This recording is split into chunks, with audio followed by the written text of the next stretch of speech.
Hi everyone, my name's Tomato Anus.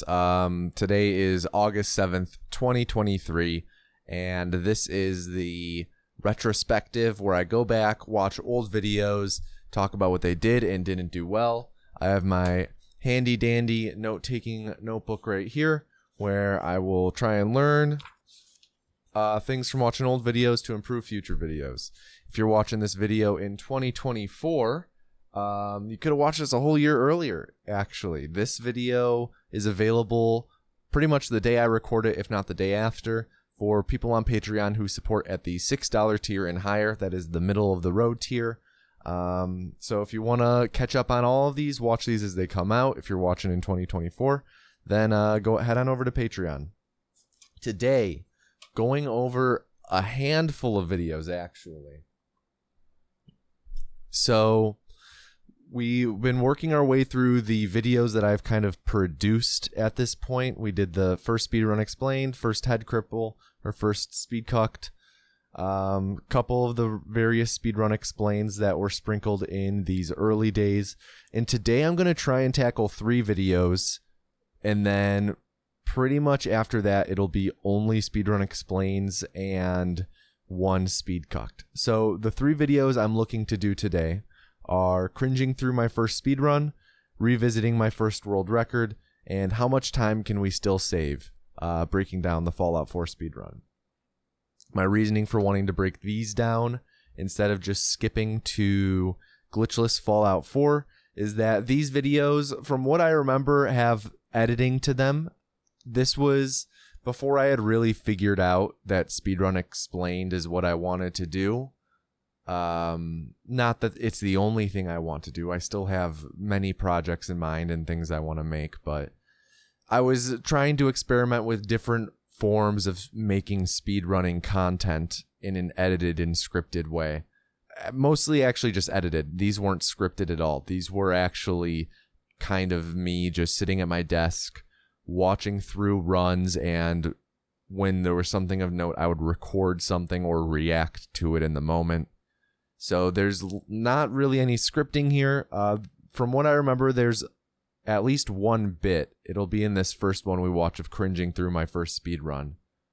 But yeah, I'm trying to... I don't think I had to... I think at this time I was grinding out speedrun to have sex runs, trying to get a good one of those, and I was just kind of looking for more content. And thumbnails are pretty meh. This video ended up doing pretty good over the years, surprisingly. I'm guessing just because the Michael Scott face is very eye-catching, you know. Person's face rule of thirds. I guess that's not really rule of thirds. That's in one whole thing. It's supposed to be along the vertical, but like, you know, that doesn't surprise me that one did well. This thumbnail's just not great. I don't know what I would do for this thumbnail nowadays, but this is not a great thumbnail. And this thumbnail's bothered me for a while. I don't think it's horrible, but the color choice on the background for the split thing is horrid. I think that this is a pretty common... Let me look up... not Google. I'm going to look up speedrun on YouTube. This is a really common thumbnail format now. If we scroll through, of course we're not seeing any now, but a lot of speedrunning YouTubers use that format where they have the splits like this. You see, 5 months ago. Like, this is a very common format for speedruns. Here's another one. Easyscape, I guess, really likes this format, but yeah, I think it works okay for this thumbnail. I would change out this background from being not a beige color to something more popping, or just have the numbers be in the picture, maybe behind things, maybe behind... Nowadays, I would probably do something like the mushroom cloud with the numbers coming out from the side of it, something like that. That's a bit eye-catching, and doesn't require many words. Gets the point across. Anyways, why don't we start getting going with these 3? as for what I remember about this one, Hey guys, my name's Tomato. I remember that.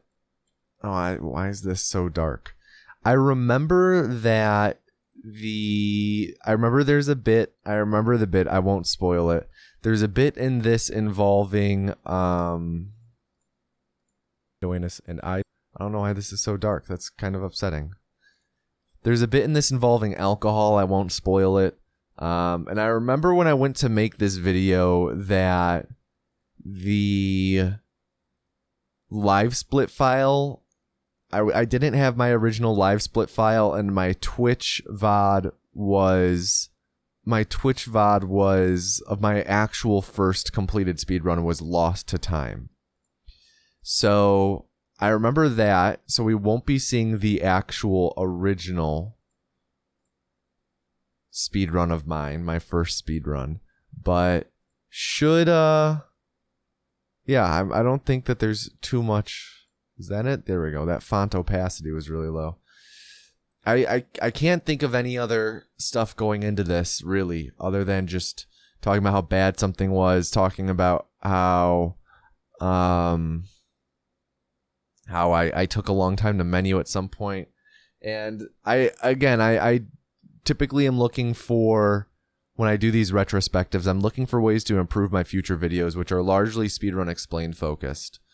And watching these 3 videos, I'm not sure how much of it I'll be able to actually take away from them and be able to take something from them to implement in my videos now, because very drastically different types of videos.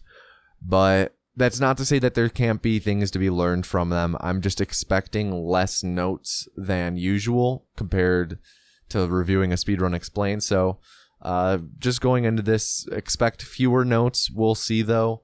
But I do still think that there will probably be some things that I can take away in terms of editing, in terms of pacing. Because that's something I'm really trying to focus on, is getting my pacing to be really tight with my videos right now. And I'm trying this whole new format, as you guys have seen with the Mario Odyssey video. It's the same format, but different in a way. Same format, but with different stuff sprinkled in. So I think that that's where I need to improve most, is that newer stuff. And I think that specifically these 3 videos, with them being different than my normal things, that I might be able to actually learn something and be able to apply that to the newer videos. So with that all being said, why don't we get started with this first video, cringing through my first speedrun. Speedrun Fallout 4. I began learning the game. Let me start that over. Hey guys, my name's Tomatoanus, and I speedrun Fallout 4. I began learning Mid the game intro. in 2017 on January 19th and completed my first. This is true. Like, of course, there's not going to be lies in here. Of course, I'm not going to be like, this is actually a lie. This is true. I remember specifically this was the day that I began learning, and I remember to this day because, actually, let me double check that I didn't get the calendar wrong. But I remember that this was the day that I started learning. Yeah, there we go. This was the day I started learning because I think this was Martin Luther King Jr. Day, and my college that I went to, we always started after Martin Luther King Jr. Day. And this semester, spring semester, junior year, was when we started Unit Operations Lab, Unit Ops, in my chemical engineering degree. And that lab was on Tuesday, Thursday, I think. And we didn't have a meeting on this Tuesday, or we had just like a meeting. It was like nothing major. And then this was like the first day of lab, and I started learning on the first day of lab on that Thursday. Actual run of the game on January 22nd, 2017. I'm not sure if you know this, but if you're familiar with LiveSplit, which is the timing software that speedrunners use, you can actually open up your split files in Split, which is the timing software that speedrunners. Wind Waker runner. This is from a Wind Waker run.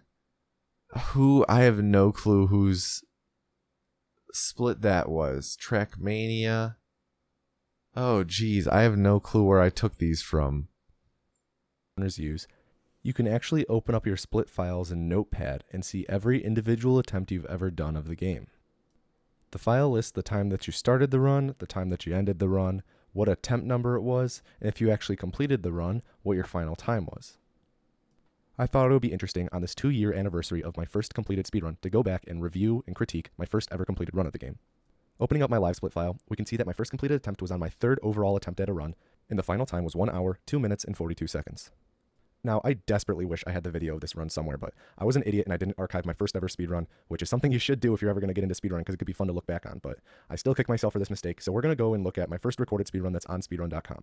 Let me just go to my speedrun.com profile, scroll to the bottom of my obsolete runs, and my 5849. And Twitch lost the archival footage of this video. Great. All right, so we're going to have to go with the next earliest run that's still archived by Twitch, which is my 5256 that I got on January 26, 2017 on my 47th total attempt. It's not as slow of a run as I was hoping to go back and critique since it was only 3.5 minutes off of the world record at the time, but it'll have to do. Let's get this started then. Jesus fucking Christ, this layout is atrocious. How did I... So far, also I forgot to mention that this first video was released January 22nd, 2019. So far, wow, we're already a sixth of the way through the video. I think that the lines, the thing that pops out most to me right now is there's no background music. And with the lines as they are right now, there's a bit too much dead time between them. I'll take this off of the sped up. If there's background music here, I don't think it's that bad. But without the background music, there's a bit too much dead time and it makes this intro just drag a little bit. So like, I'm big aficionado of background music in my videos now, and I guess this just hammers home that like, yeah, even when I'm on screen doing green screen stuff, background music is great. It helps keep things punchy, especially if you have something that's a bit more up tempo. But I'm pretty picky with my background music. It has to be. I'm leaning towards picking more up-tempo pieces now and more identifiable pieces now and kind of just more lively things rather than just things that fit well in the background and don't detract. So yeah, trying to pick more lively things that they have a little beat to them that's good, but not a beat that has too much pop to it where it's like you hear the hit of a snare, you know, the kick of a drum just too much over things. But yeah, this could definitely have benefited from background music. I do like here when I did like this reaction I had of discovering that something in the video is gone. I do think that now I should have been a bit more intense and over the top about this and actually have despair in my voice because it's a bit deadpan here. But hey, that's the Tomato Anus brand for you. I'm just trying to inject a bit more emotion into my commentary these days. But like, I do like the delivery of this. So the bottom of my obsolete runs and my 5849. And Twitch lost the archival footage of this video. Great. All right, so we're going to have to go with the next earliest run that's still archived by Twitch, which this is was here 5256 that I got on January 26, 2017, on my 47th total attempt. When I react to the layout here, I like this upcoming reaction. Of a run as I was hoping to go back and critique since it was only 3.5 minutes off of the world record at the time, but it'll have to do. Let's get this started then. Jesus fucking Christ, this layout is atrocious. How did I ever think this was okay?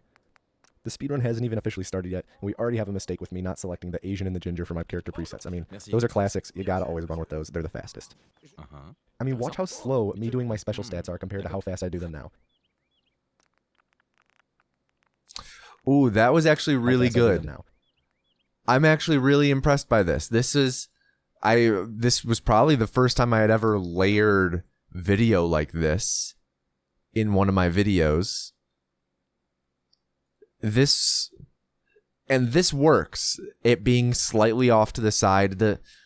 I kind of like that actually. It's hard to think of good applications and how it would look. So here's what I like about this. I guess let me start there. Normally when I do comparisons, whoops, I did not mean to close that tab. When I normally do comparisons, and this is my go-to example for it, computer while showing I do side by side like this. And I think this is great. You know, you can see them side by side. It's easy to tell when one's finished first, etc., you know. But I do kind of like this staggered, one's kind of the base footage and one is slightly smaller and offset. And I don't think that would work for all footage when comparing things, but I do like it because it's like you're able to mainly focus on one, the big one, but still be able to easily see it while looking at the other. Because it's like with one, it's like, okay, well, are you looking to the left or are you looking to the right? With here, it's like you're looking center and you just kind of you glance a little to the right and up to look at it, but you're still mostly looking at the main one then. So I do like that a lot for comparison. I'm really surprised by that, actually. Very interesting. If I'm cringing at something that minor, this is going to be really fucking hard to watch. I'm going to need some assistance in getting through this. Here we go. This is what I remember.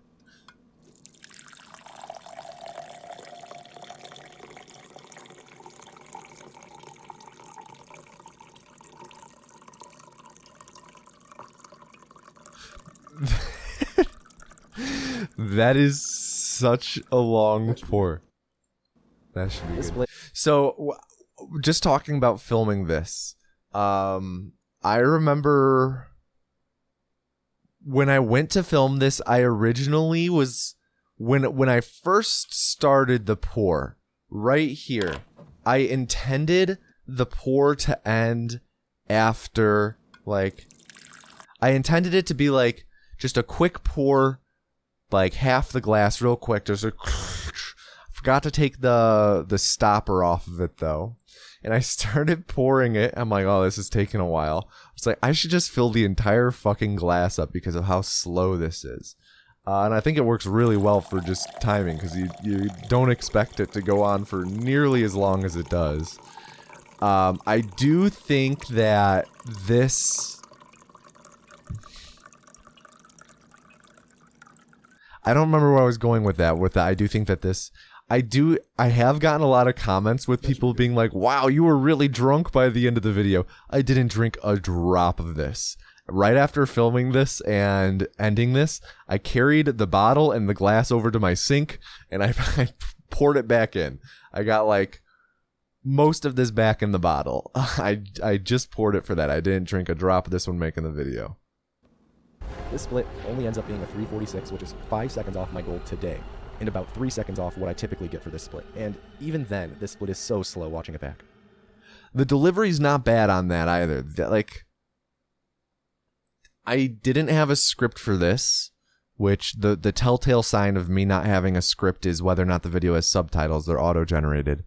I didn't have a script for this, but I don't think this delivery, like, I think because of that, this delivery's not bad. Like, it sounds like I'm kind of just talking. Day, and about 3 seconds off what... Link. That should be good. This split only ends up being a 346, which is 5 seconds off my goal today, and about 3 seconds off what I typically get for this split. And even then, this split is so slow watching it back. Like, even then, that sounds pretty normal to me. Alright, first cone clip. I know this is going to be atrocious. Let's just see. That actually wasn't too bad. I'm impressed with myself.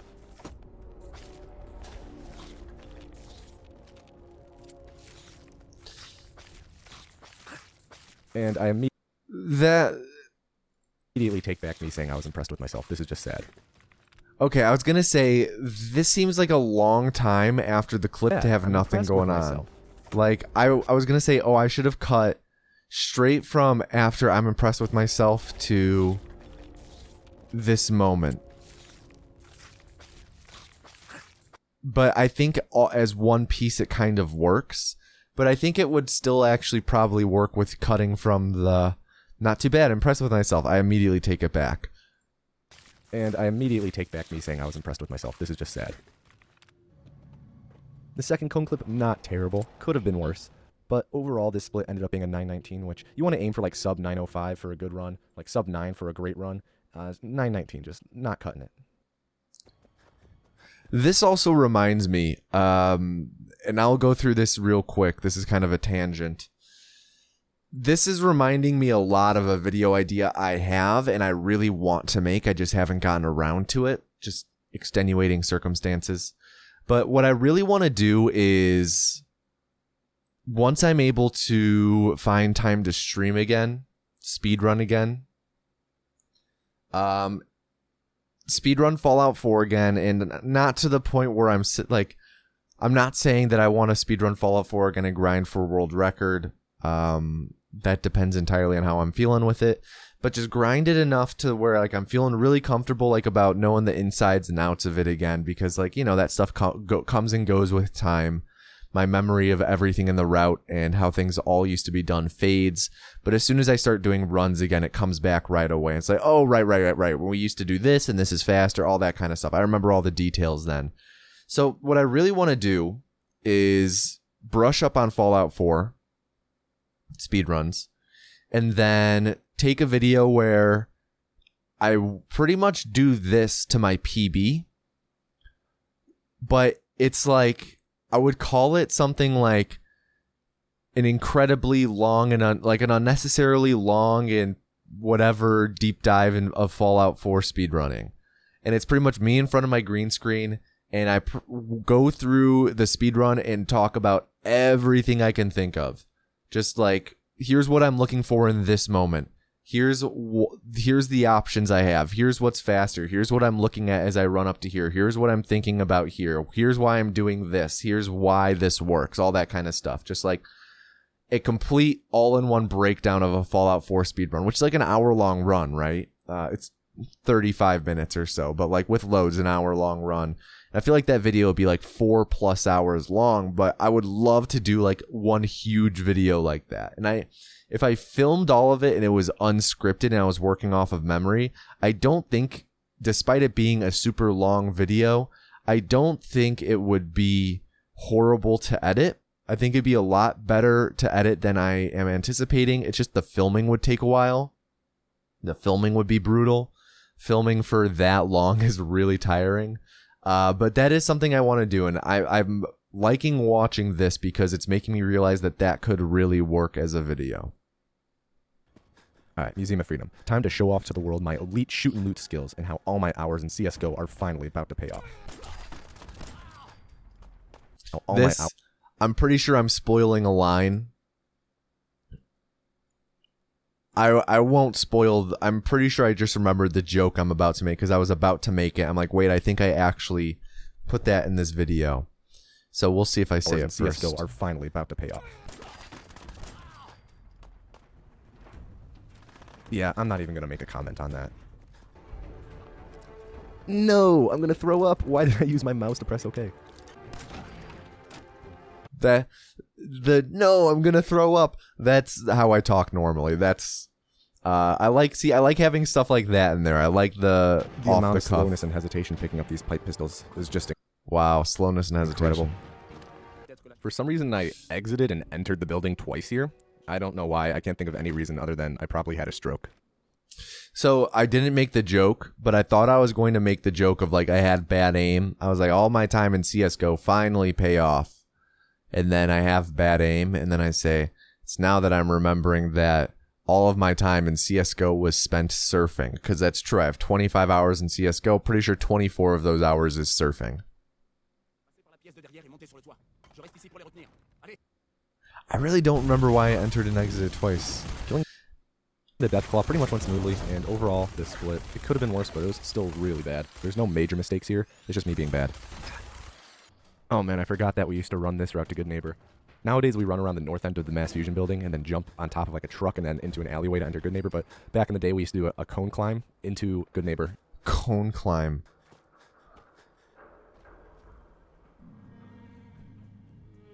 This is really bad. Yeah, after watching this, thank God we don't do that anymore, because this is painful. Did I just skip a buff out? I was a fucking idiot! Let me watch Did I just skip a buff out? I should have edited something in here to make it more clear that I skipped the buff out. We don't do that anymore. Like instead of, I'll move the captions. There's right here, I was trying to do this to highlight. I should have held on this moment. Buff out? I should have like kept that on screen frozen. I was a fucking idiot. Oh god, this is hard to watch. Dude, there's like nothing more I could say about how bad I was at clipping through walls. I'm not even going to make comments on them anymore. I'll just play them in silence and just sit here and wish I was dead. Like, I don't know. Watching this video is kind of weird because my thoughts on it now are like I'm sure this is entertaining to people. But I don't know. I'm watching. I'm just like, it feels so, I don't know if reductive is the right word, but just like, what's the point? I'm not actually in, I mean, maybe this is just reacting videos, you know? Which is why I try and actually talk about stuff in these. But this cringing through this is, I'm not really adding much of substance to anything. I'm just like, wow, this was bad. And then I don't explain why, which not too big of a fan of that. Some people like making the reaction type content like that. Not me. I prefer to more give commentary on things.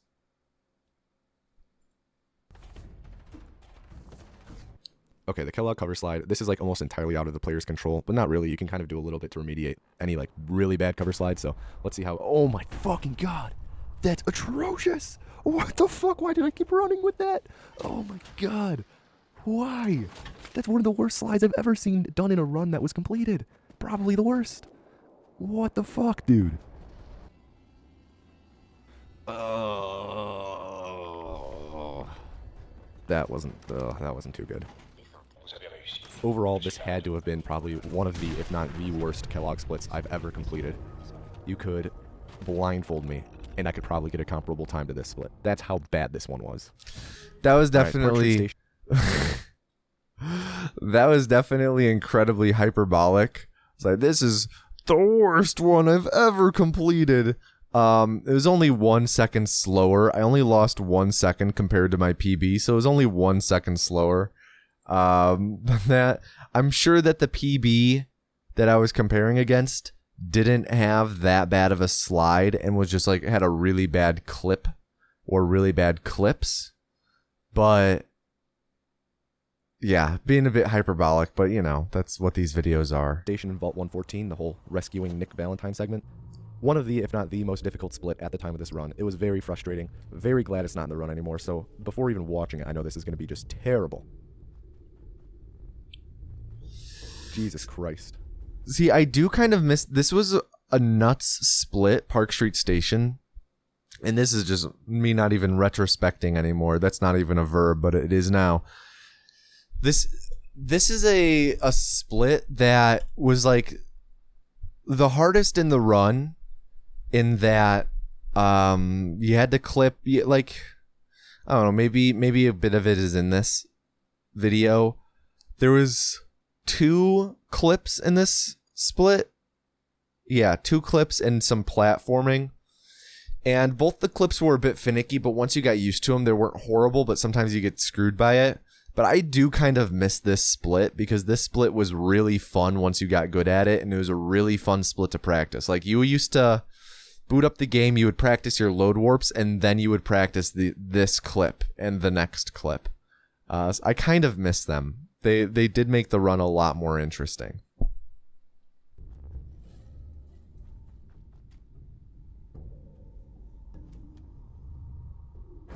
Yeah, that was horrible. Are you fucking serious? This was before the days of what I would do is I would jump and turn 90 degrees in the air. So then instead of it being a game of jumping forward and trying to stop moving forward above this beam, it was a game of turning to align myself with the beam, which made it entirely consistent. I think my favorite part about this is you can see me stop and think about how to walk at some points. See, like, that's a good comment, because that adds to the... That adds a lot to this, because it's like, oh, that actually, like, I don't know. That to me does add to the commentary and the run, because it's like, oh, that's what he's doing when he's stopping a lot, you know? You can see me stop and think about how to walk at some points.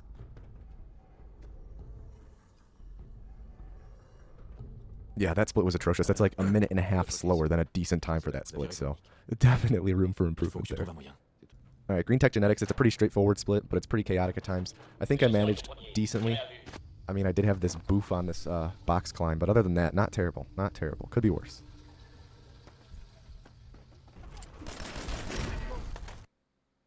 Ah, the tomato anus classic of taking forever to kill a turret to farm a scanner, and then trying to scroll to the scanner instead of just picking up everything in the inventory.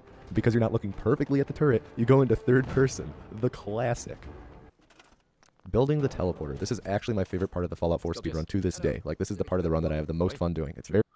This is still true. Very short, but I don't know, something about building it and putting it all together is super satisfying. Let's see how slow I used to be with it, though.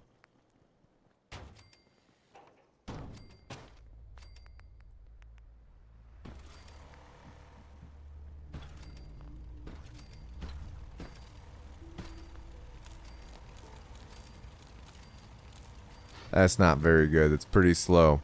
I could have gotten up and taken a shit and gotten back and I'd still be building it. True. Oh man, I forgot about the jet jump. This is going to be a couple tries at least. I won't hold my breath on this one. Are you fucking serious? I'm such an idiot. I actually got the upwarp where like you can access the door, but if you fail and you hit a certain part of the void, you get warped next to the door and you can open it. But I was a fucking idiot and quick loaded when after I landed when I could have just accessed the door, so I had to do it again. I would have had it first try. Look at me just standing here to activate a cover slot. What am I doing? Why aren't I running? It's so bad. A true student of the game's mechanics, reading up on what bartering is mid-run. God-awful Institute split, god-awful run. To think that it was 3 minutes off of record at the time? Ooh, how is that possible? Don't know. It should be way worse than that. Honestly, don't know what I was expecting from doing this. The results are exactly what I thought. If you look at someone who just learned a speed game in one of their first runs, they're going to be bad. But I guess it is kind of fun to go back and look at in retrospect, see how far we've come.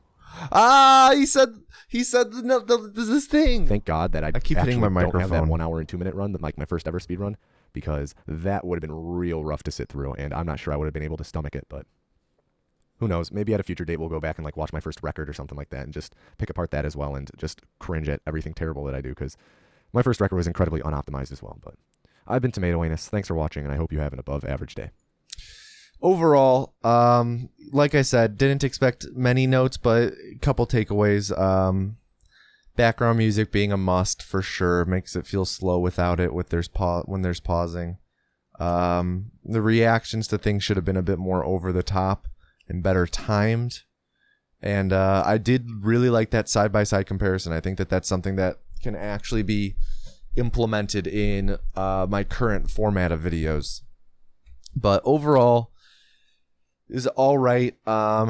Really, I think of the three, this is the one that there was going into it. I felt like there would probably be the least amount to say. I feel like going in order, this one I feel like I would have the least amount to say. This one I feel like probably similar, but a little more to say. And then this last one I think I'll have the most to the most to say. So. This one released February 18th, 2019, revisiting my first world record. Pretty similar format. I'm pretty sure. I honestly don't remember anything about this video. Anything I remembered about these two videos was entirely contained to this one. So we'll see how this is. I think it's the same format. Hopefully I'm able to get some notes from it. Hey guys, my name's Tomato Anus. Same format for sure. Let me fix the subtitles real quick. On this day 2 years ago, I got my first record in Fallout 4. Last month, I went back and reviewed my first recorded speedrun in Fallout 4, and I thought it would be fun to do the same with my first ever record, but not only just focus on critiquing my performance, but also talk about how the route has changed since 2 years ago, because there have been a good amount of discoveries and a lot of changes to the route. I really like this going on so far. I like the establishing of a framing up front. Right away I said this video is about me reacting to it, but also I'm going to talk about how the route has changed. And I like the framing of that. I try with a lot of my videos in Speedrun Explains to try and develop some sort of framing with certain things. Some runs is hard, because it's just like there's really nothing going on other than just playing through the game fast. But sometimes there's a bit more of a discussion that can be had about it. For example, my upcoming Alien Isolation video. That run is really, really, really hard because there's a lot of luck in it. Like, It's a lot of luck-based stuff, and they also skip a lot of the run, a lot of the video game, a lot of the game. The run skips a lot of the game is what I'm trying to say. You skip from like mission, right after mission 2, you skip to the final mission. So going into that video, I was like, I want it to be, of course, explaining the run, but I want there to also be focuses on this and this, you know, like I want to focus on the routing aspect of it, and I want to focus on why it's so hard. I focus more on the latter than the former, but I think that it's important to have videos be multifaceted in a way where it's just like, hey, there's multiple ways that this is being framed right now. It's, hey, it's being framed as this is explaining a speed run, and why it's framed as an explanation of the route, and why it's like that, and it's being framed as here's why Alien Isolation is so hard for speedrunners, and this, you know, there's multiple things going on. I do like that. It makes it more engaging as a video, since you're learning about more things. There's more stimulation going on. You're not just stuck on one wavelength in your brain. You know, you're not just thinking about, oh, this is how they speedrun. You're also thinking about, you know, it adds more to it. It makes it more engaging. So off to a good start. I do like that, and I do like how I said that up front. Up front, I said, hey, we're doing not this, but this as well. This is a focus in the video. So I do like that. But we're in the pink HUD era. Interesting. Pink HUD era was very short-lived from what I remember. Now, if my memory serves me right, I was using an incredibly shitty mic at this time, and this is incredibly early on in my streaming career, so I hadn't really messed with audio settings yet, so this is probably going to be really hard to listen to. Compatibility. Run this program as an... Okay, if that no quick save thing is gonna... That's actually way worse than I was anticipating. Fuck, that's bad. Hovering over my face the whole time. This is bringing back so many memories of just trying to fix my audio settings back when I started streaming, because my mic was so bad it would drop almost every S I said, so it made it sound like I had a really bad lisp. Of course I picked that preset. That's like the douchiest one. This is clearly before I've refined my tastes to always picking the Asian and the redhead, because I was clearly just a tool back then and picking the guy who looks like a complete douche nozzle. As for the whole entering the vault split, nothing really out of the ordinary, just a somewhat slow time with a 3:48. The only difference in the enter the vault split is just the stats we choose, but really all the difference is that we put fewer points into intelligence nowadays, just so we level up at a different time. Oh, I don't want to do that yet. Live split might use live split. Not bad so far with the comparing things. Like, no complaints so far. It's totally okay. I'm much less put off by this video than I was the one right before it so far. See, here's a perfect example of how fucking bad my mic was. It sounded like I was talking with a mouthful of peanut butter.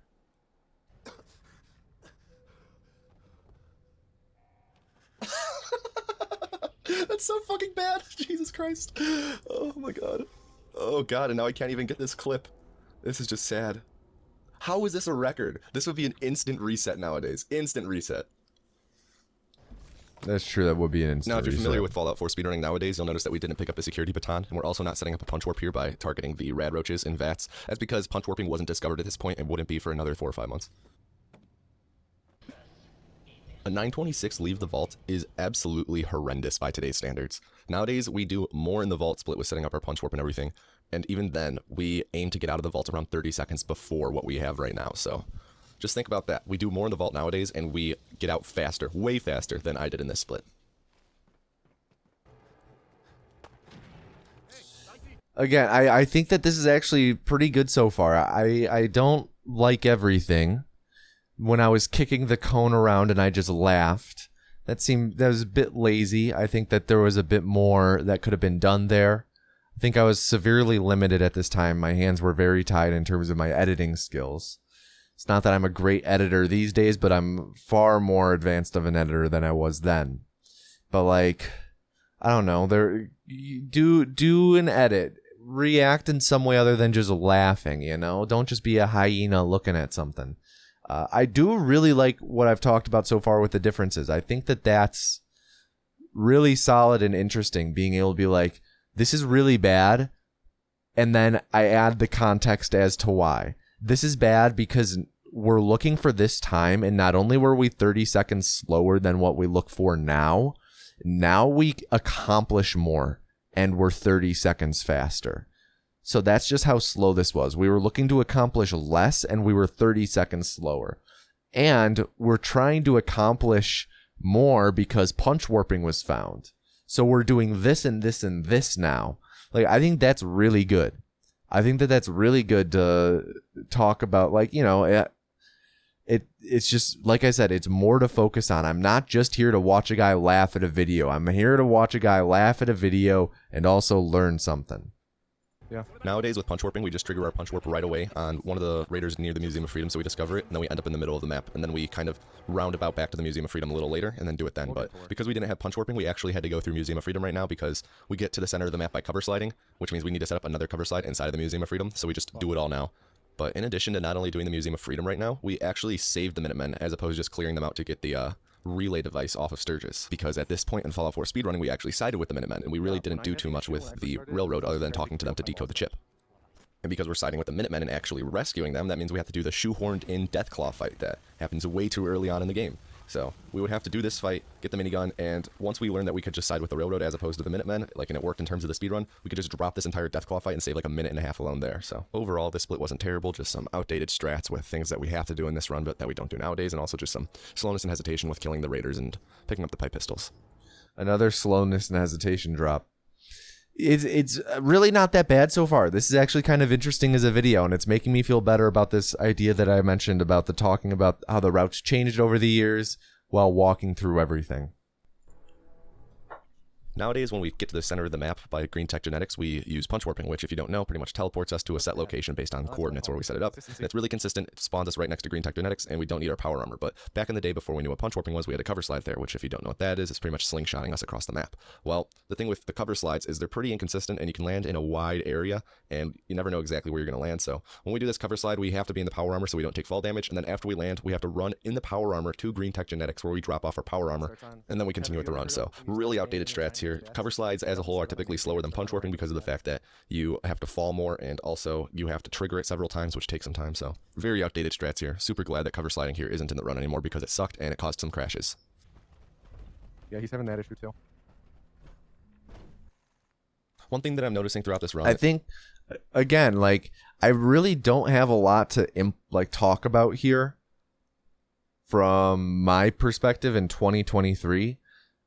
With this one, we'll see how much with this next one, but this is honestly a lot better than I was expecting. I'm actually really enjoying this so far. It's a shame that the one before it, it's a shame that this is the one that people took to in terms of views as opposed to this one, because I think that this one is actually really compelling.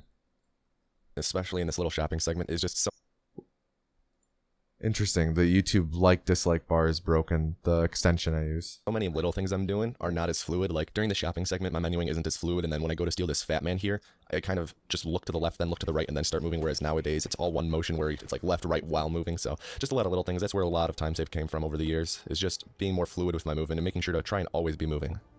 See, look at that. Like, I'm adding more context to things. Things are making sense. I'm not just laughing.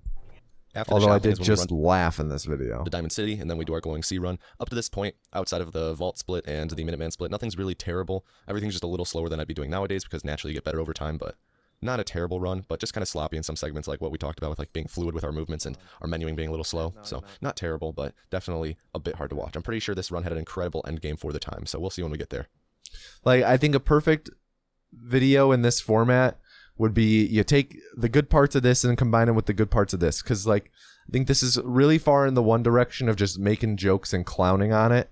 This one is definitely a lot more informative, and I think if you took the humor from this and injected it a lot more into this, maybe make it like an 16-minute video, 2 minutes of jokes, I think that this would be really solid.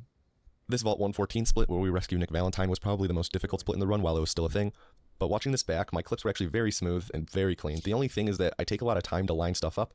Like if you watch, I take time to stop moving, quick save, and then start doing things. I just take a lot of time to set things up, which not really ideal when your objective is to always be moving and always accomplishing something. But I guess it's for safety to try and not lose the run, but kind of a pussy move, IMO. that is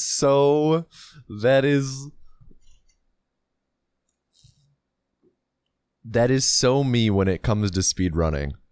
Just freaking go for it and ask questions later. So me. Like I mentioned though, this Vault 114 split isn't in the run anymore. A couple months after punch warping was discovered, we did a lot of work into trying to find an exact setup to punch warp directly to the end of Vault 114, so we didn't need to do all these clips and all and risk losing our run, and we were able to find a setup for it.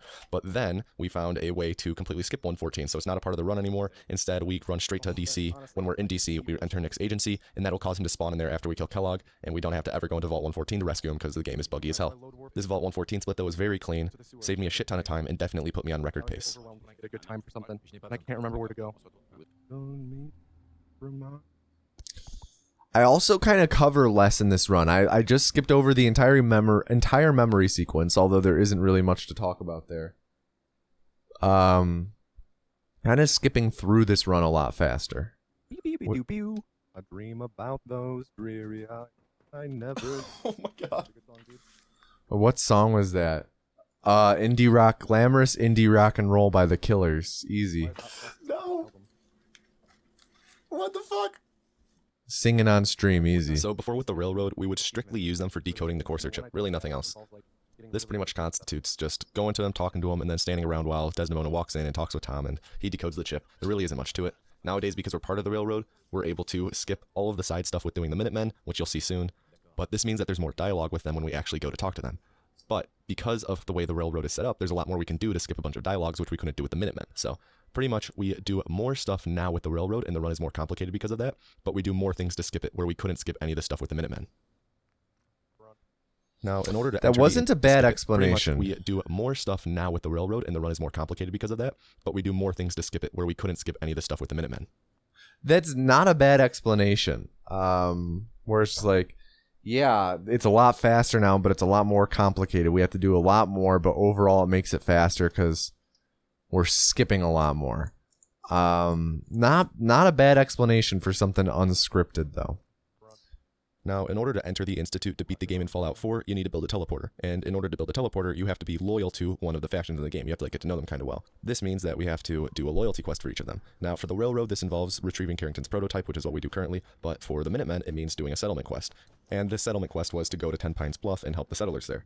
Now, if it's been a while, at 10 Pines Bluff, there's 2 settlers who you have to help, and their quest is that they're having an ammo shortage, and you have to help them out and give them some ammo. So all we had to do is go and give them some ammo, and then the quest finished. Classic line. Ammo shortage. The timing on that was good. In a house somewhere.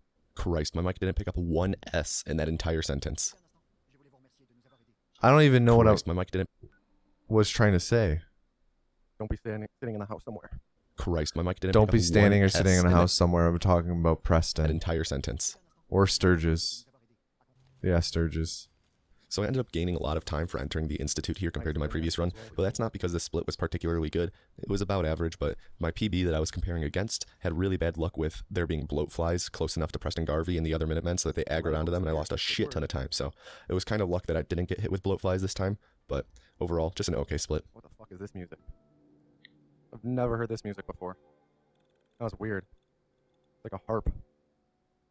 So this route incorporated 3 load warps at the very end. 2 of them were onto the Institute door, which is kind of generous with its timing, but the other one is on the Railroad HQ door, and that timing is a very small frame window where you're able to actually get it. So I actually failed it a handful of times here, so there was still a ton of room for improvement after I got this run. The one thing I really miss with this route, though, is the blue vagina that stays on your screen as you load warp around. It's something to do with being teleported, but not actually teleporting. The part of the animation stays on your screen. It's a blue diamond, but it looks like a vagina. That's what we always called it. Overall, while this run was a record, it wasn't incredibly optimized. There was a ton of room for improvement, as we would see over the next month or two, as myself and KevBot43 would grind this down to a high 46 with pretty much the same strats. So take about 2 minutes off this time with the same strats, no major improvements. But I don't really have too much to say other than that. This run was okay. My mic was cringe. There were so many different excerpts I could have included in this, but I think just the few that I did pretty much got the point across of how bad it was. So I'm going to leave you with me looking at my splits for the first time in the back half of this run, because I used to hide them because I'd get nervous, and realizing that I just got my first world record. So I've been Tomato Anus, and I hope you have an above average day. If I got a PB, I would be super fucking happy. But I feel like that last load warp. No! Fucking no! Good reaction. Oh my god, dude! Good reaction. All right, we don't need to watch out the rest of the reaction. Like I expected, I really didn't have much to say with this. Like, I don't know. It's pretty it was all right. Just not a lot to review with it. Like, I think it was okay with execution. I think it's just a matter of punching it up a bit. I think there was definitely more to take away from that first of the two videos, the cringing through my first speed run. Surprisingly, that one I had 4 things I wrote down. This one was just one. It is hard to think of things to comment on now in ways that they could benefit my videos. These videos could benefit them with how different they are. But taking away some things, I just apologize to those of you watching who are like, well, it's just him sitting there watching the video. I'm sure I'll have a lot more to say in the next month one with the glitchless speedrun, especially this one. This one's different. If you haven't watched, I know this is getting off track before we get back on track with this last video. If you haven't watched the Fallout 4 glitchless speedrun video, it's an 1.5 hour run, and the video is only 35 minutes. It's the only time that I've ever edited down a speedrun for a Speedrun Explained. So I'm excited to see how that actually came across now. But with that all being said, let's go to the how much time can we still save, breaking down the Fallout 4 speedrun. Looks like it's actually segmented as well with things, talking about how much time we can save in each individual one. So I'm interested in all of this and seeing how it compares to where the speedrun is now.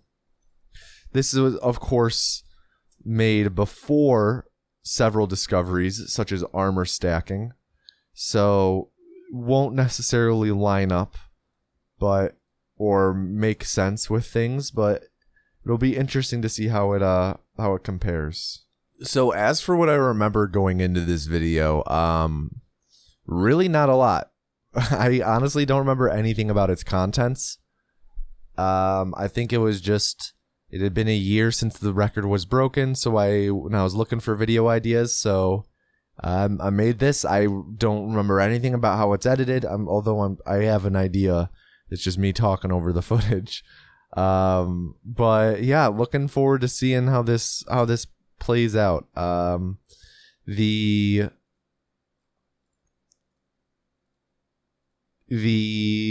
unscripted. It's gonna be just same as before, where it's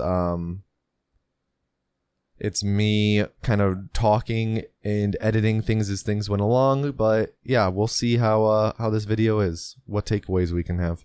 My name's Tomato Anus, and on this day, 1 year ago, I got the first ever sub 40 Fallout 4 any % speedrun, which still stands today as the current world record.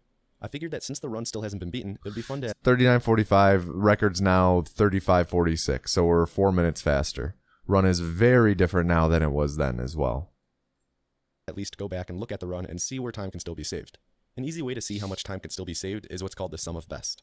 When we use live split to time our speedruns, it also keeps track of whenever we achieve Hey, I know what this is. a new best time for one of our splits, and it stores it in the file.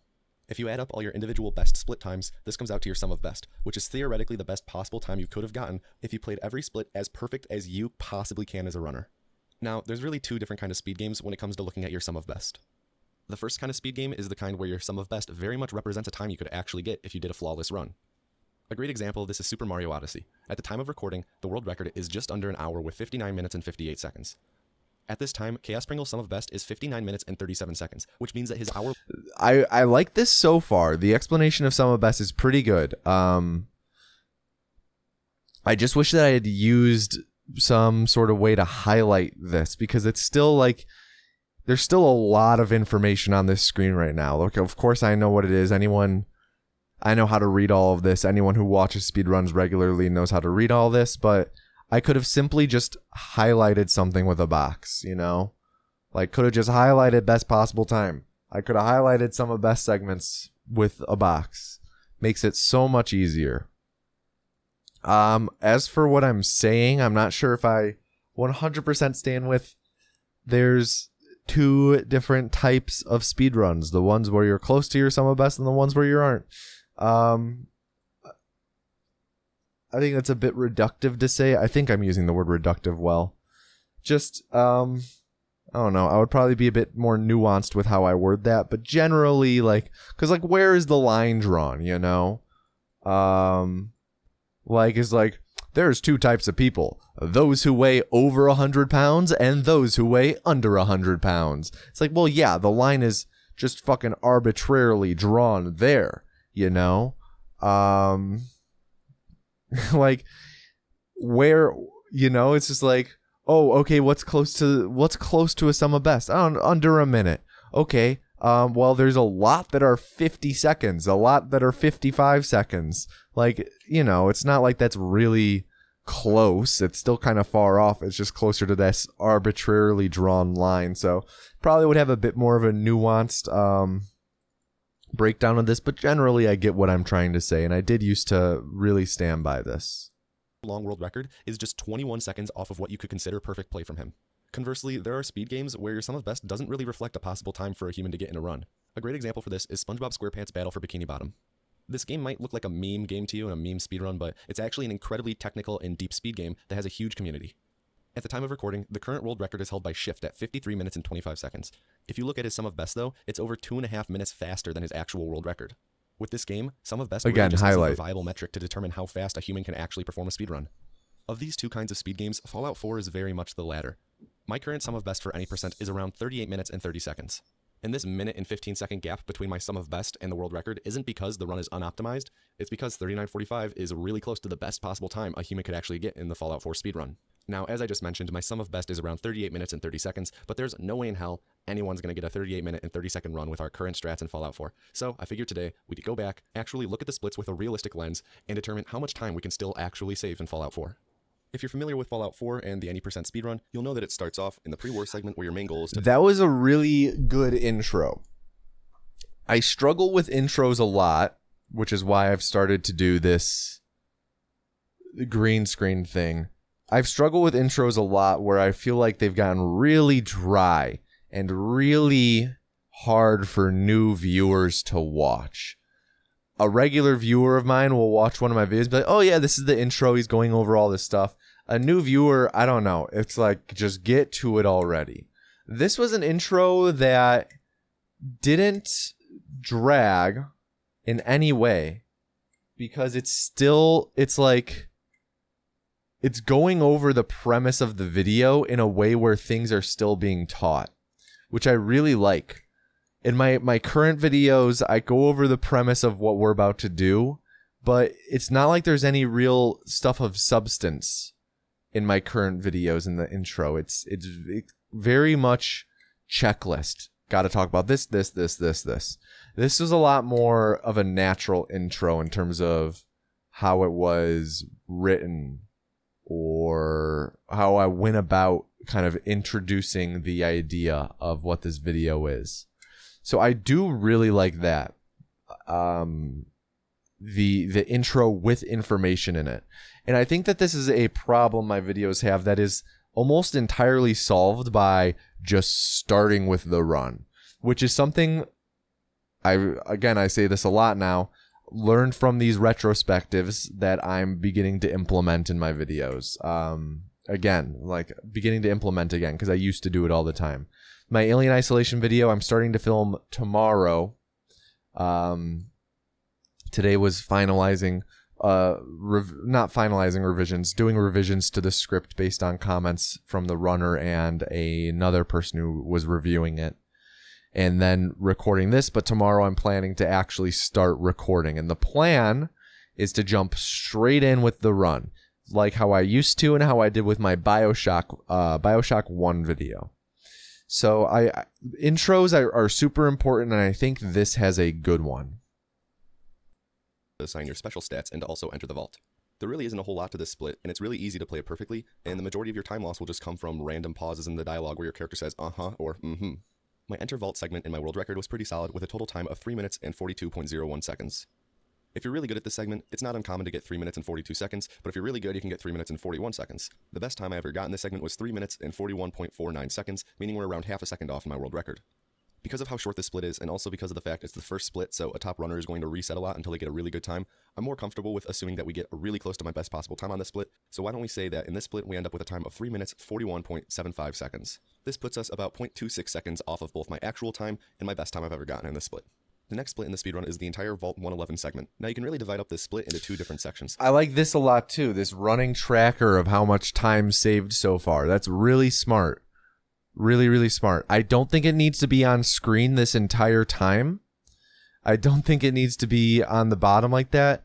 I would probably, what I would probably do now is have like my splits like this and have it be something like, have there be like this splits, like the actual run splits on the left. Then in the middle, potential time save. And then like 0.25 in that segment. So then it can go, and then it'll be like an arrow with that pointing to what the new time for that split is.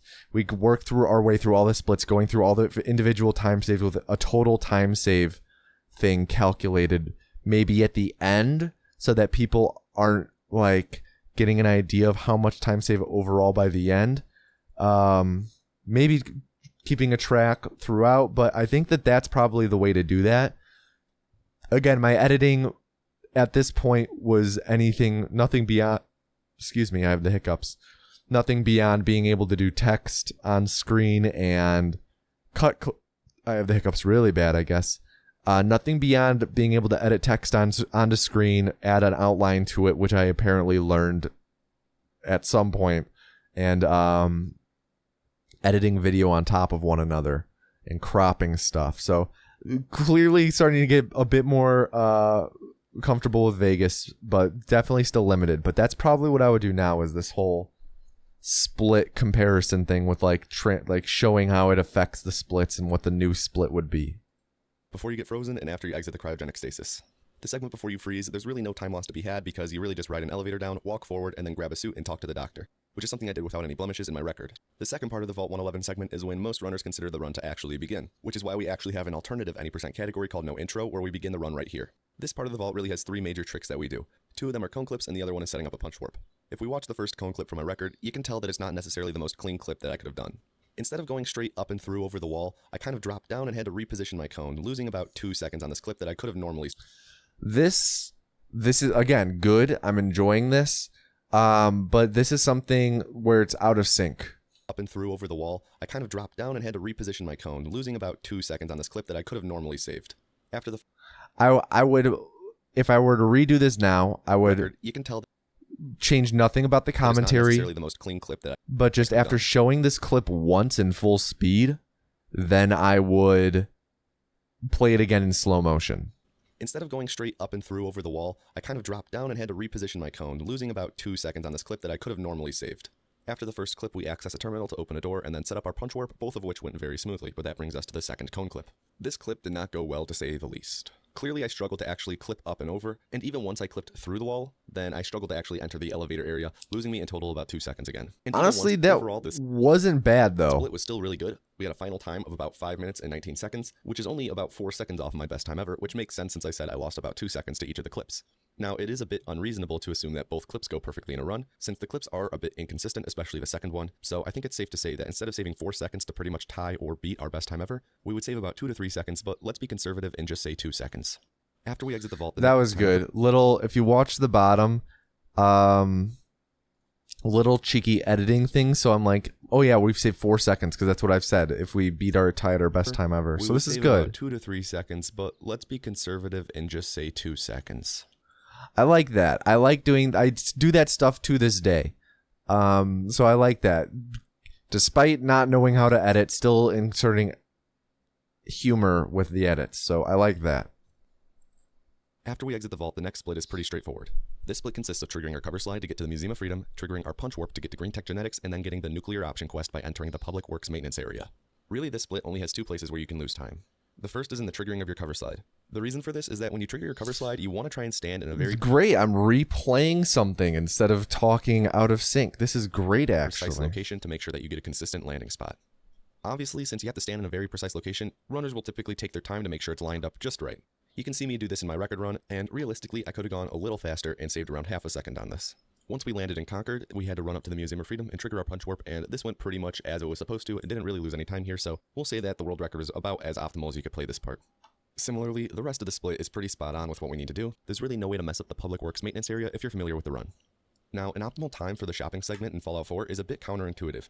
Naturally, you'd assume that you want a time really close to your best possible time for the split, but getting a really good time for a shopping split typically indicates that you had a bad segment. The reason for this is there are a lot of things that Daisy can sell in her shop that actually make our run go faster. And naturally, the more things you're buying, the longer it'll take to actually shop. But when you're buying all these things, you're saving a lot of time later on. So the shopping split, you're sacrificing a good amount of time save in order to save more time later. Looking at what we actually bought in this segment, there are only a couple things that we could have bought from her that she didn't have that save time later on, the main one being a biometric scanner. We can account for the time that we would save by buying a biometric scanner. I'm actually kind of blown away. This is actually really good, talking about how there is nuance to this. It's not strictly we want the fastest split in everything. We actually want a slow shopping split, but not because of our execution, but because we're buying a ton of stuff. I think that, again, just limited by editing, this would be a great thing to do visuals with. Kind of have like, yeah, I feel like these retrospective things are just turning into how would I remake this today? Here's what visuals I'm thinking of. I would do something like have a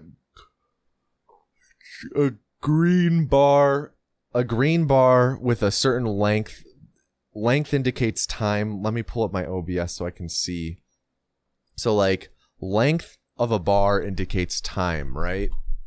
So I would do like, hey, when we have a short shopping segment and make it green, we have a longer rest of the run because we didn't buy a lot here. So this is really slow. And then have them kind of be separate, you know? Like shopping split is really short, rest of the run is really long. It's like, but if we spend a little more time in our shopping split, the rest of the run is a lot shorter. And then they have this like be a bit red, the longer shopping split, and then this be green. And then be like, overall, having a longer shopping split and faster rest of the run makes it shorter overall, and have the bars on top combine and the bars on bottom to combine to demonstrate that the bars on top, a fast shopping but a long rest of the run, is a longer bar than the alternative right below it. I think that's probably what I would do. But I don't think I did a bad job of communicating that to here. I think it was pretty clear. Here later on in the run when we actually lose time by not having one. But for now, because I spent a little extra time in her inventory looking for a biometric scanner, let's assume that we would break even here if she actually had one. Overall, my menuing for buying everything and binding it was pretty solid. Not really any hesitation moments except for a couple things where I had to scroll up and down just briefly. So let's say we lose about half a second there compared to the optimal time, realistic in a run. And then also when I went to steal a Fat Man, a little bit of hesitation there, making sure I was properly lined up. So let's say another half second there for about a second time save in this split. The next split is the Museum of Freedom, which is the most combat intensive split in the run. There aren't any tricks in this split, it just relies on having good twitch aim and being able to kill everyone pretty quickly. I did waste about half a second here looting this container that had Jet in it while I already had Jet that I bought from Daisy, and then I also had some difficulty killing these guys in the second room where I should have just thrown a Molotov cocktail at them. These two time losses add up to about 3/4 of a second to a second, so let's again go 3/4 of a second time loss, just to play conservatively. The next split is Prototype, which consists of cover sliding to Lexington, where you then go to Slocum Joe's basement and retrieve Carrington's prototype for the railroad. Our cover slide here was about as good as you could ask for, and then exiting our power armor went well. Sometimes you'll get locked in it for a couple seconds, but didn't happen here, so really no time loss upon entering Slocum Joe's basement. Once we're actually in Slocum Joe's basement, we have to clip out of bounds with a cake pan, and it didn't necessarily go too smoothly. We lost about a second here, so let's take that off of our potential time save. The next split is the railroad, which consists of running across downtown Boston to Old North Church, where you get to meet the railroad. Man, I'm really just crushing through it. I actually really like that. I'm talking mostly just about the mistakes, I'm talking about some things that went well, but the focus is on how much time we can save. So that's what we're talking about. And it's like, here's where it went poorly. This is how much time we can save. Next thing. I like that. It just keeps rolling. It's kind of like it's almost relentlessly paced. Time. Now, on the way there's a turret that you can kill in order to try and farm a biometric scanner if you don't have one. Because I didn't have a scanner, I went for this kill since it burns about a second and a half, but it'll save time overall if you get it. Unfortunately, I didn't get it, so I lost an unnecessary second and a half here that would have been saved if I had gotten a scanner at Daisy.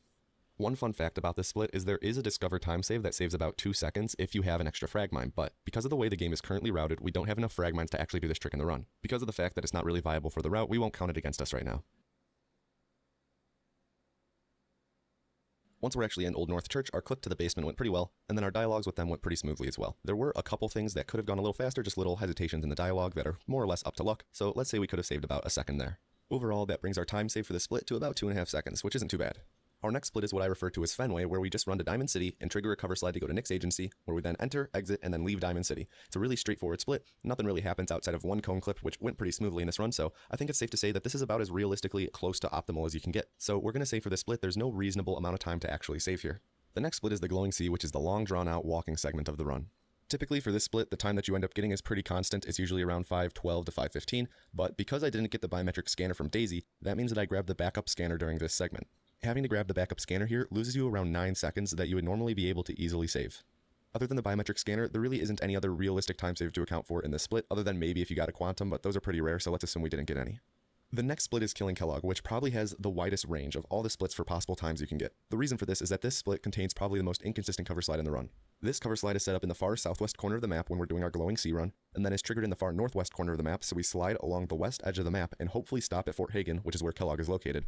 Again, this would be great with a visual of the map. So make this a lot clearer. While this strat is incredibly fast, it's incredibly inconsistent, and you can fly all the way across the map, and you'd have to run for minutes on minutes to be able to make it to Fort Hagen. Recently, there was a new strat discovered that skips the Kellogg slide, but it loses about 10 Oh my goodness, seconds. look how young I look. Holy cow. So, if you're going to be going for a world record, you're going to have to be doing the Kellogg slide. Having said that, the Kellogg slide that I got in this run was incredible. I landed right next to the scaffolding that we typically climb to get up to Fort Hagen to clip into the building. I could not have asked for a better Kellogg slide. That's actually than an this one. incredible Kellogg slide. Despite how great this slide was, I did end up losing a second on my horizontal gun clip into the elevator area of Fort Hagen.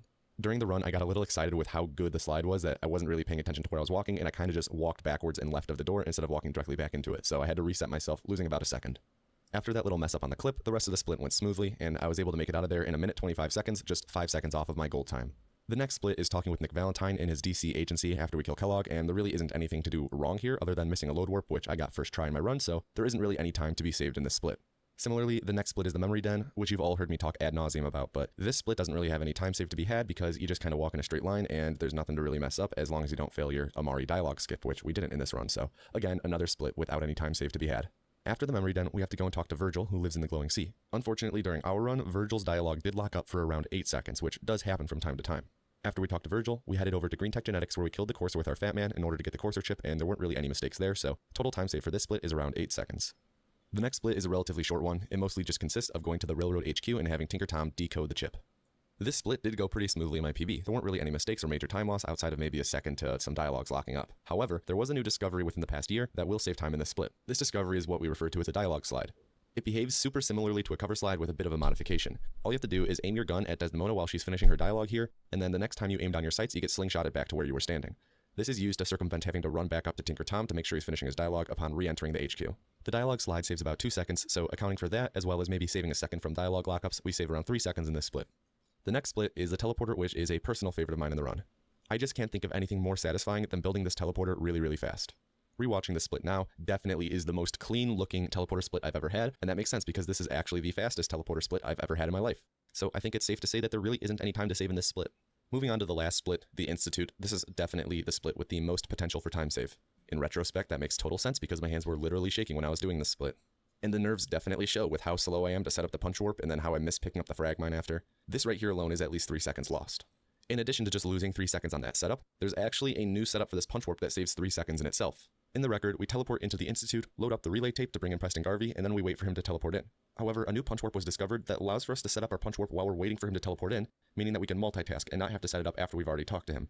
Overall, this saves around 3 seconds. There's also another decently sized time save right at the beginning of this split. If you're familiar with Fallout 4 speedrunning, you'll know that we do a trick now called Jet Jump. This consists of sitting down in this stool, standing up, which then clips us through a wall for some reason, popping Jet, and then jumping, which will increase our height slightly since we're under the influence of Jet, and make it so that we can travel just far enough to access this door to go to the reactor level. There is an alternative, though, that used to be part of the route way back in the day that's referred to as jetless, which is clipping out of bounds with a pistol higher up in the level and then dropping down and accessing the door. This strat was always thought to be a lot more inconsistent than jet jump, but another runner named Gingenia found a way to make it a lot more consistent, allowing for it to be done in runs. Overall, this saves around 6 to 7 seconds, so let's be conservative and say 6. Outside of that, my Institute split was pretty solid and there's not a whole lot of other time to save in it.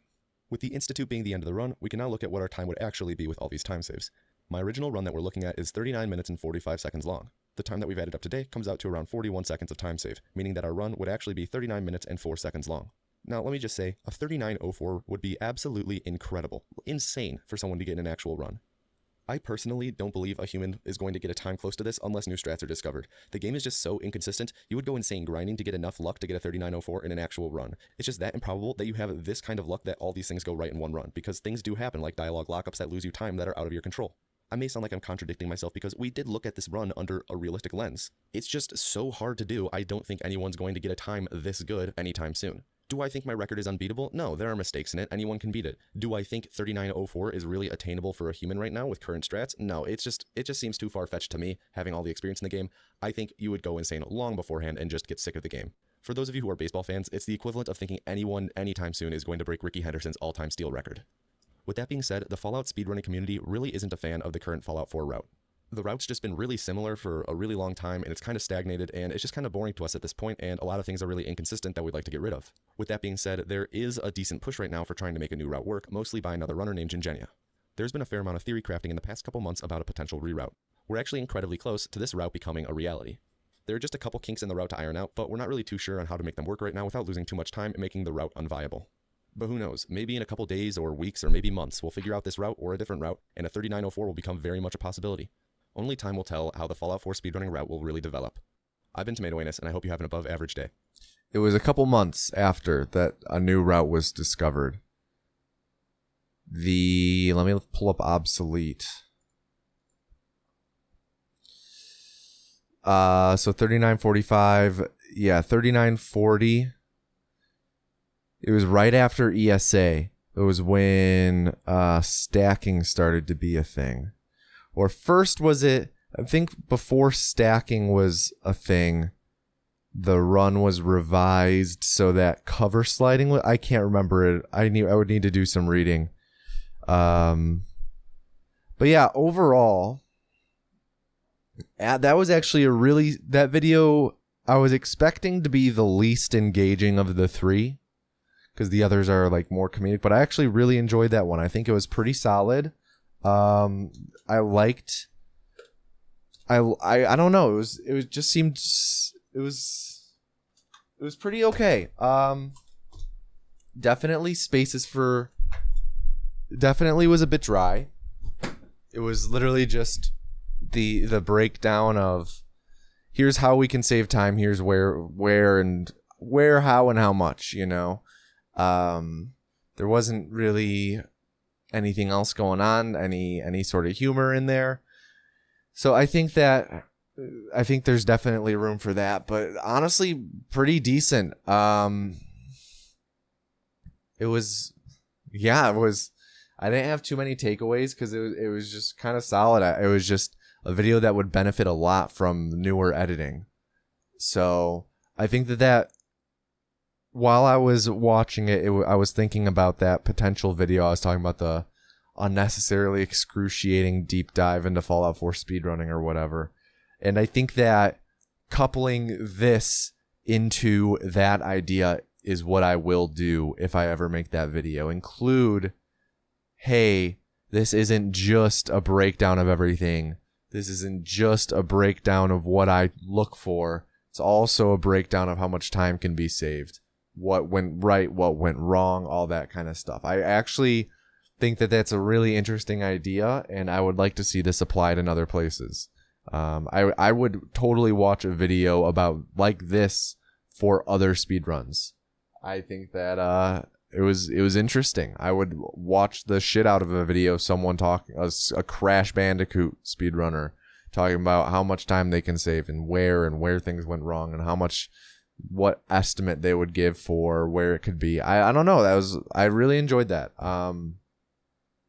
I don't have too many takeaways. We crushed through 3 videos in around the time that I usually go through one.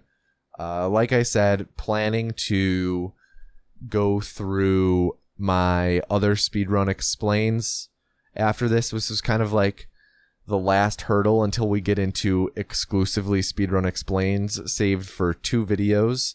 The 2 videos that I'm referring to are Speed Cucked, and then we won't be doing this one. Speed Cucked, and then how were speedrun glitches found. So yeah, the videos, I think they increased. Personally, I think they increased in quality as I went through them. Makes sense as I'm getting better at making videos. But yeah, no, that was very interesting to watch back. I'm glad that I watched those back again. I apologize for a lack of I wasn't able to interject constantly with things, but hopefully I was able to talk about stuff enough and talk about my thoughts on things and how things could be done differently and what things did well. Hopefully I was able to cover enough of that. If there's anything else you guys want to know about these videos in particular, anything in general, anything you want me to talk about in the future with these videos, these retrospectives about these videos, let me know. I'd love to answer them. There's no such thing as too many comments, no such thing as too much input. Feel free to fire away. But I'm just gonna hop straight into editing this. I've been recording for around an hour and 36 minutes, so we'll see how long it ends up being. I'll see you guys next month with the next retrospective covering the edited speedrun, the edited Fallout 4 glitchless speedrun explained. So yeah, look forward to chatting with you guys then, going over it then. Until then, have an above average day.